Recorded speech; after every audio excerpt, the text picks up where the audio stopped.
Hey, it's Sela Social Studies. Hey guys, welcome back to CLS Social Studies. Today we're going to talk about civilian life during the Civil War. Now, the Civil War was a unique war. It was fought in the United States of America between two American armies. It was the most deadly war fought by the United States because of all the men that were dying were all Americans.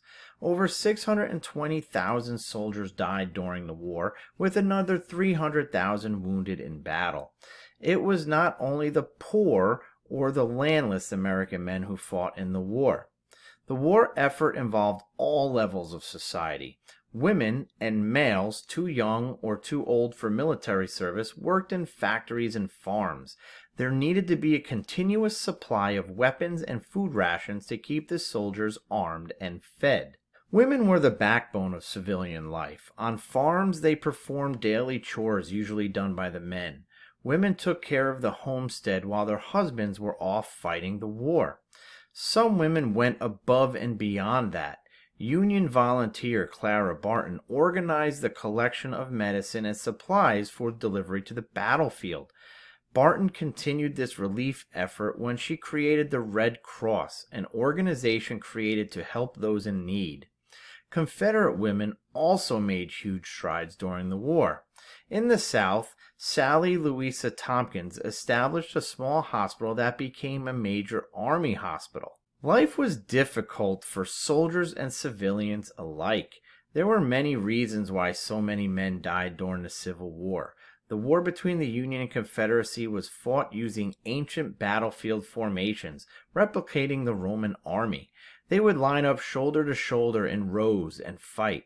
Once the man in front fell, another man would move up to take his place. Endless rows of troops would fire directly at one another. Hundreds of thousands of men died to gain every inch of ground. There was some guerrilla warfare, but it was not used in mass. These types of fighting formations produced massive casualties. There were many doctors and nurses that saved many lives during the war. There were nearly 300,000 men who were wounded in battle that their lives were spared because of the talents of such people. In the 1860s, there was no medicine to stop infections. Disease prevention was not fully understood during the Civil War. Camp surgeons would operate from one man to another without worrying of cleaning medical equipment. An example would be that a doctor would cut off the arm of a soldier and immediately turn to saw off another man's leg without cleaning the equipment. It was no surprise that the biggest killer was disease such as typhoid, pneumonia, and tuberculosis. When prisoners were taken by either side, they would live in misery. There was not enough clothes, food, or shelter to provide rations to the soldiers, let alone for prisoners of war. Starvation and disease killed thousands of prisoners during the war. Not all civilians were for the war. It was no secret that President Lincoln faced opposition to the war. Lincoln was a Republican, and his Democratic opposition began to let their stance on the war be known. Copperheads, also known as Peace Democrats, were a faction of Democrats in the Union who opposed the American Civil War and wanted an immediate peace settlement with the Confederates. There were also so many citizens of the United States who did not live in the South and opposed Northern thoughts and sympathized with the Confederacy. Midwestern states like Missouri sympathized with the South because of the economic situation and their opposition to abolition. Another reason that many Americans opposed the war was because of the implementation of the draft. The Union implemented the draft on March 3, 1863. Because the Union Army was taking on such casualties, they were running short on volunteer soldiers to fight the war. The draft, which was a forced military service, was passed by Congress and met with fierce opposition.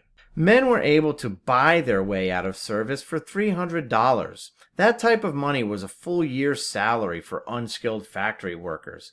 This left the wealthy men of the Union able to stay home and be safe, while the majority, the common man, was forced to go off to war. The draft was met with violent protests in the North. In New York City alone, bloody rioting broke out and killed over 100 people. So let's talk about African Americans and the Emancipation Proclamation. Between 1862 and 1863, the Civil War had been raging death inferno for 2.5 to 3 years. The Union was losing the will and drive to fight the Confederates. President Lincoln needed a driving force to re-engage the Northern Army. His solution? Free the slaves. On September 22, 1862, Lincoln issued the Emancipation Proclamation, freeing slaves only in areas controlled by the Confederacy, effective January 1, 1863. The proclamation worried Lincoln. He did not believe that he had the constitutional power to free the slaves, and he was not sure of the reaction the decision would have. Lincoln knew that writing and presenting the Emancipation Proclamation would be a very difficult issue to address, but with millions of enslaved African Americans at the heart of the nation's bloodiest struggle and the pressure from Northern abolitionists, Lincoln decided it was time to free the slaves. The only real dilemma of freeing the slaves was how to do it without causing a more deadly response. Lincoln's solution? Free the slaves in the rebellious Confederate states. So what was the reaction to the proclamation? While the mostly Southern Democratic Party vehemently, which is forcefully or passionately, opposed the proclamation, and many Southern voters were angered, a large percentage of Americans celebrated its release. Abolitionists were screaming that the war was pointless without the freedom of African Americans. Millions of African Americans and abolitionists rejoiced and gave thanks to Lincoln. The Union Army would encourage many enslaved African Americans to escape when Union troops came near, and with the loss of slaves in the South, it crippled the South's ability to wage a full-scale war on the Union. So did this mean freedom? Many Northern abolitionists noted that the system of slavery still existed. The argument was not truly debatable when one looks at the full institution of slavery in America. The question remained, who did the Emancipation Proclamation really set free? Technically, it freed all of the enslaved African Americans in the rebellion Confederate states. In reality, not really anyone. Jefferson Davis was the president of the Confederacy, and just because Lincoln said he freed the slaves in the Confederacy didn't make it happen. The Southern government would not follow the Emancipation Proclamation. The Confederacy felt it had its own government and they will make the laws for the South. Not to mention that slavery was still allowed in the border states, states that supported the Union but were slaveholding. So slavery still existed. African Americans also participated in the war. Many African Americans aided in the war in a variety of ways. Between 180 and 200,000 African Americans volunteered to fight for the Union Army. The War Department gave contrabands or escaped slaves the right to join the Union Army and fight in South Carolina. Situations like this would put escaped slaves fighting against their former owners. One such regiment that spawned from African Americans in the Army was the 54th Massachusetts Infantry. The 54th was one of the first all-volunteer black regiments. They were highly celebrated for their bravery. The 54th Massachusetts volunteered to fight in a battle that would almost lead to certain defeat. On the night of July 18, 1863, the 54th charged Fort Wagner, an arms battery or storage facility in South Carolina. Most men, including the commanding officer, Colonel Robert Shaw, were killed in the attack. The story of the 54th Massachusetts was depicted in the movie Glory.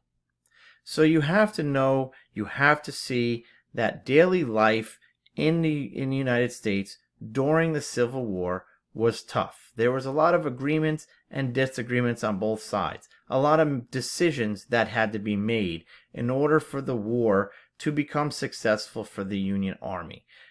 A reason to fight, freeing the slaves, doctors, right? All that type of stuff that we're talking about, nurses, Clara Barton and the Red Cross. A lot of things happened during these 4 years, which without it, who knows where the Civil War would have gone.